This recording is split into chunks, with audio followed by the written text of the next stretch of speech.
우리가 함께 창세기 24장 말씀 긴 내용으로 구성이 되어 있어서 앞부분을 우리가 함께 읽었습니다.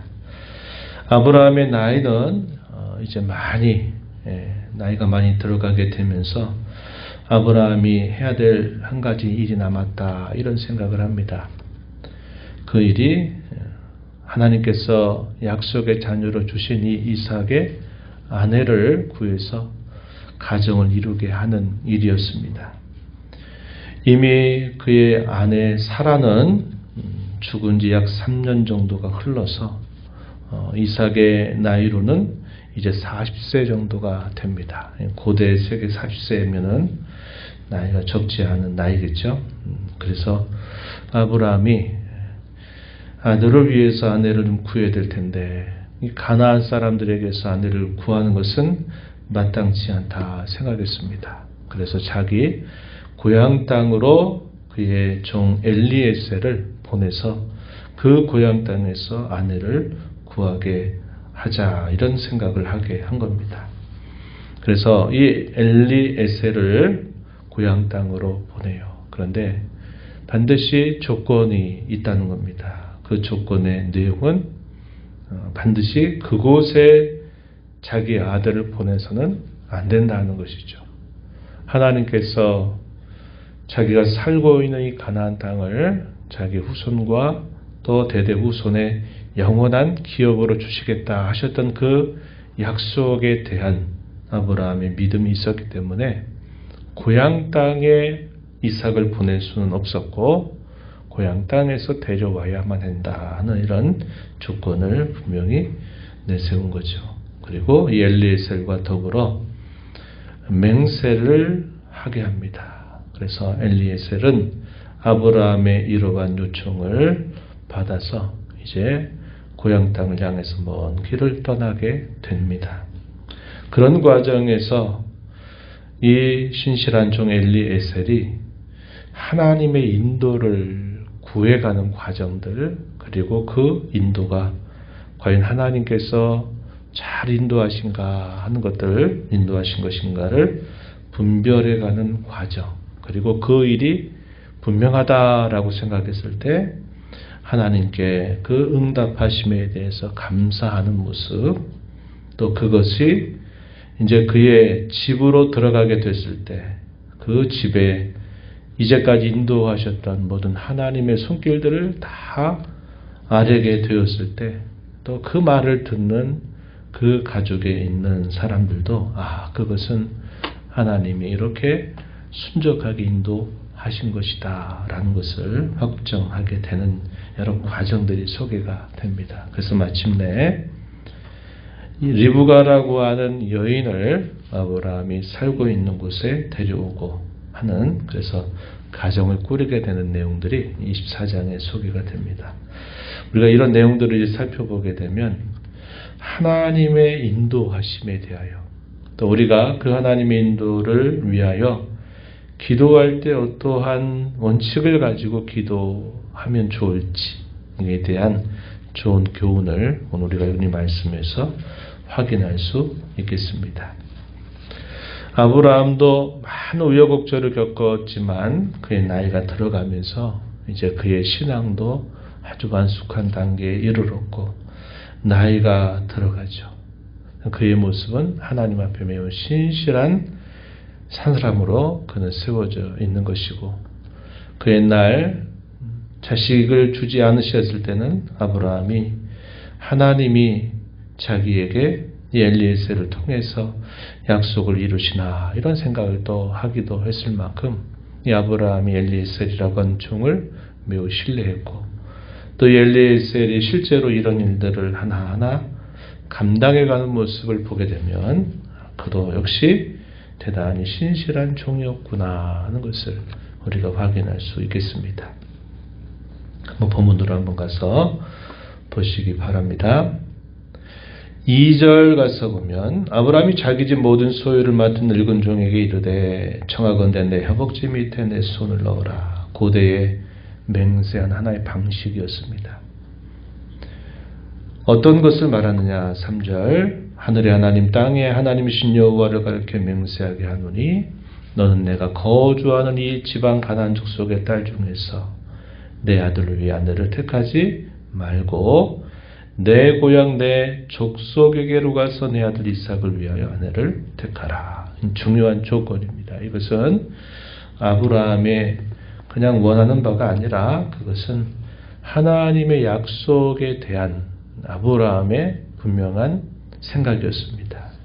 중요한 조건이었어요. 그리고서 6절 가서 보면은 중요한 부분을 이야기합니다. 아브라함이 그에게 이르되 내 아들을 그리로 데리고 돌아가지 아니하도록 하라. 왜냐? 7절 쭉 소개하는 것이 하나님이 이 땅을 기업으로 주셨기 때문이다 하는 거죠. 7절 하반절 가서 보면 이 땅을 내 씨에게 주리라 하셨으니 그가 그 사자를 너보다 앞서 보내실지라. 내가 거기서 내 아들을 위하여 아내를 택할지니라. 아브라함의 표현 중에 눈여겨볼 표현이 있죠. 하나님의 약속에 대한 신뢰가 있고 그가 여호와께서 그의 사자를 너보다 앞서 보내실 것이다. 이렇게 말합니다. 이 표현이 성경에서 아주 중요하게 반복되는 표현이라는 것을 알 수 있죠. 이스라엘 자손들이 이 가나안 땅을 훗날에 들어가고 정복해가는 과정에서도 이렇게 표현하는 말이 나오죠. 여호와께서 너희보다 앞서 행하실 것이다. 여호와께서 너희보다 앞서 왕벌을 그곳에 보내실 것이다. 이렇게 말씀하시는 겁니다. 또 모세의 기도 가운데 보게 되면 여호와께서 뒤에서 호위하신다. 이런 표현이 또 나오죠. 그래서 하나님은 자기 백성들이 가야 할 길을 앞서 행하시고 또 뒤에서 호위하셔서 하나님이 그 백성들을 마침내 약속하신 곳으로 인도해 주신다 하는 것에 대한 중요한 표현이 바로 이것입니다. 항상 하나님이 앞서 행하세요. 그래서 어떻게 하시느냐? 사람의 마음을 주장하십니다. 그리고 상황을 만들어 가십니다. 그리고 그 일이 되도록 과정들을 이끌어 가시는 겁니다. 하나님이 앞서 행하신다라는 이 아브라함의 이 표현, 이것이 그대로 그에게 있어서 뿐만 아니라 그의 모든 손들에게 있어서도 하나님은 항상 이렇게 행하고 계신다는 것을 보여주는 표현입니다. 40절 한번 가서 볼까요? 40절 한번 가서 보시면 엘리에셀이 그동안 어떻게 인도에 오셨는가를 이 리브가의 집에 가서 말하는 표현 속에 등장하는 표현입니다. 주인이 내게 이르되 내가 섬기는 여호와께서 그의 사자를 너와 함께 보내어 내게 병통한 길을 주시리니 너는 내 족속 중 내 아버지 집에서 내 아들을 위하여 아내를 택할 것이니라. 나의 주인 아브라함이 이렇게 내게 말씀하셨다라는 것을 건네주는 표현입니다.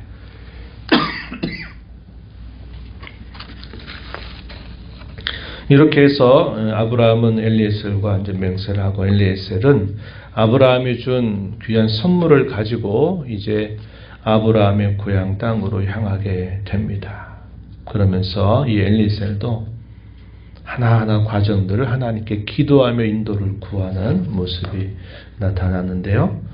12절 가서 한번 보시기 바랍니다. 12절 우리 주인 아브라함의 하나님 여호와여 원하건대 오늘 나에게 순조롭게 만나게 하사 내 주인 아브라함에게 은혜를 베푸시옵소서. 이제 아브라함이 가라 한 곳에 가까이 먼 길을 떠난 다음 이제 도착할 즈음 되니까 엘리에셀이 하나님께 기도를 올립니다. 오늘 나에게 순조롭게 만나게 하셔서 내 주인 아브라함에게 은혜를 베풀어 주시옵소서 이렇게 기도를 올립니다. 그러면서 구체적인 과정들을 또 그가 기도하는 내용이 나와요. 14절에 보면 한 소녀에게 이르기를 청하건대 너는 물동이를 기울여 나로 마시게 하라 하리니 그의 대답이 마시라. 내가 당신의 낙타에게도 마시게 하시라 하면 그는 주께서 주의 종 이삭을 위하여 정하신 자라. 이로 말미암아 주께서 내 주인에게 은혜 베푸심을 내가 알겠습니다. 이렇게 말합니다. 사람을 만나게 되는 일, 그 만나서 기대하는 바를 하나님께 구체적으로 말씀을 드리는 겁니다. 그 기도가 끝나자마자 어떻게 합니까? 리브가가 물동이를 어깨에 메고 찾아왔습니다. 리브가의 출신이 어디냐? 아브라함의 동생 나홀의 아내 밀가의 아들 부두엘의 딸이었습니다. 아브라함이 이야기한 그대로 그의 친족 가운데 만나게 되는 과정이죠. 그러면서 엘리에셀이 그렇게 기도한 대로 하나하나 이 여인 리브가에게 말을 건네는데 일사천리로 하나하나 모든 것들이 딱딱 들어맞도록 이 리브가가 행동하는 것을 보게 된 겁니다. 21절에 가서 보면 이렇게 표현했어요. 그 사람이 엘리에셀이 리브가를 묵묵히 주목하며 여호와께서 과연 평탄한 길을 주신 여부를 알고자 하였다. 그래서 보니까 자기가 기도하고 했던 대로 하나님이 모든 것들을 인도해 주신 것을 보면서 그 여인에게 선물을 건네주면서 어디 출신이냐고 묻게 되니까 그것도 때마침 아브라함의 그 출신과 너무 가까이 있는 사람이었습니다. 요청합니다.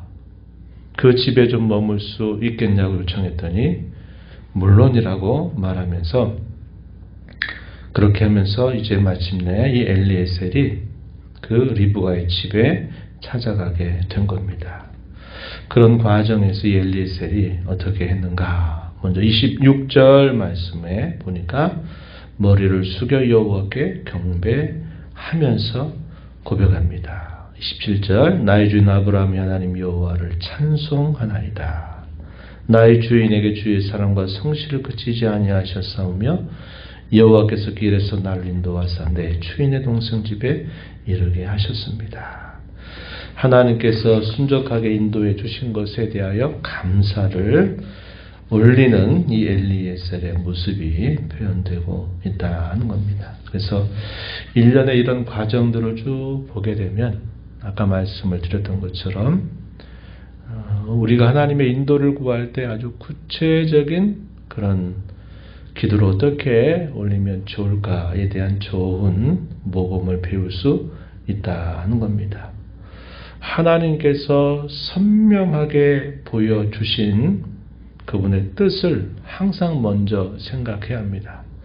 아브라함이 하셨던 약속이 있었죠. 내 후손에게 영원한 기업으로 주겠다 했습니다. 근데 하나님을 알지 못하는 가나안 족속 중에서 자식의 아내를 구하는 일은 마땅치 않다 생각해서 그 고향으로 보내게 된 일, 그리고 반드시 그 땅에 와서 자기가 살고 있는 이 땅에 계속 살아야 된다고 하는 것은 아주 중요한 원칙입니다. 선명한 주님의 뜻이에요. 그 원칙을 딱 정해놓고 그리고 이제 하나님이 어떻게 인도하시는가를 바라보면서 쭉 과정들을 진행해가는 이 엘리에셀의 모습을 보게 됩니다. 하나님이 인도해 주시기를 기도하고 그 인도가 과연 하나님이 인도하신 것인가를 주목해서 잘 살펴보고 하나님이 하셨구나 하는 일들이 분명히 확정되니까 그것에 대해 하나님 앞에 감사하고 찬송하는 그런 모습이 소개가 된 겁니다. 이게 이러한 자세가 우리 성도에게 있어서도 중요한 기도의 원칙, 하나님의 인도를 구하는 자세이어야 된다 하는 것을 배울 수 있는 대목입니다. 이외에 주어지는 이제 내용들은 이 리브가의 집에 찾아가서 아브라함과 대화하면서 자기가 여태까지 경험했던 그 하나님의 손길을 엘리에셀이 그 집안에 있는 사람 라반에게 또 부두엘에게 이러한 내용들을 다 전하니까 이 사람도 그 말을 들어보니까 이것은 하나님께서 이렇게 인도하신 게 맞다라는 사실을 인정하게 됩니다. 50절 한번 가서 보실까요? 50절 가서 보시면 50절에 라반과 부두엘이 대답하여 이르되 이 일이 여호와께로 말미암았으니 우리가 가 부를 말할 수 없노라. 된다 안 된다 우리가 말할 처지가 아니다. 이 일을 하나님이 이렇게 하시는 바임을 분명히 알았다. 이렇게 그들이 반응하는 겁니다. 엘리에셀의 태도는 어떤 태도인가? 그를 귀한 손님처럼 여기고 극진히 대접하는 일들을 하지만 이 엘리에셀의 우선적인 관심은 빨리 주인에게 이 사실을 알려야만 되고 이것이 실제로 이 가정에서 그의 동생 혹은 그의 딸을 보내기로 할 것인지에 대한 분명한 결정을 확인해야 됩니다. 그래서 이 엘리에셀은 어떤 태도를 보이느냐? 33절에서 이런 태도를 우리가 읽을 수 있습니다. 33절 그 앞에 음식을 베푸니 그 사람이 이르되 내가 내일을 진술하기 전에는 먹지 아니하겠나이다.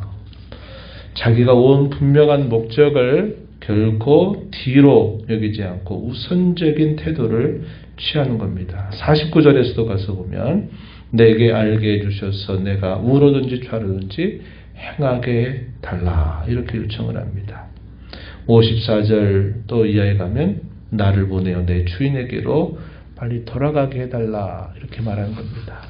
내 주인 아브라함이 어떻게 됐는가를 기다리고 있을 것이 분명하니 내가 여기서 지체하지 않고 빨리 가도록 해달라고 요구를 하는 겁니다. 리브가의 가족은 리브가에게 묻습니다. 어떻게 할 거냐 물었더니 리브가가 또 대답하기를 가겠다고 대답을 하면서 리브가와 함께 먼 길을 떠나서 이제 아브라함이 있는 곳으로 찾아오게 됩니다. 그때 이것을 기다렸던 이 이삭 어떻게 했는가 한번 조금 가서 보시죠. 63절 한번 가서 보세요. 63절 보시면 이삭이 저물 때 들에 나가 묵상하다가 눈을 들어 봄에 낙타들이 오는지라 묵상했다. 저녁 때 날이 저물어 갈 때 밖에서 묵상하는 청년.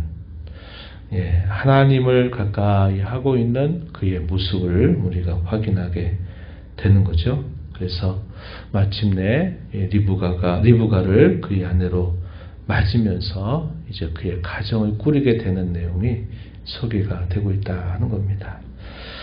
하나님 앞에 충성스러운 아브라함 그리고 그 아브라함 주인을 향해서 충성스러운 신실한 종 엘리에셀 이들의 이 신실함이 아주 빛나고 있다 하는 것을 우리가 보면서 주인의 마음을 시원하게 하는 이 엘리에셀의 모습을 우리가 보게 됩니다. 주님의 마음을 시원케 하는 저와 여러분이 된다면 얼마나 기쁘고 좋은 일이겠습니까? 그러한 신실한 자녀들로 살아가는 저와 여러분이 되기를 바라고요. 하나님이 마음을 주장하실 뿐만 아니라 상황을 주장하시고 인도하시는 그 손길을 우리가 살펴보면서 그 하나님은 오늘도 우리의 삶을 그와 같이 인도해 주실 것을 굳게 신뢰하면서 하나님의 인도를 구하고 하나님의 뜻에 잘 맞는지를 늘 분별하면서 살아가는 저와 여러분이 되어야 하겠습니다. 이런 교훈을 새긴 자로 또 이 하루 이 한 달 힘써 달려가는 저와 여러분이 되기를 진심으로 바랍니다.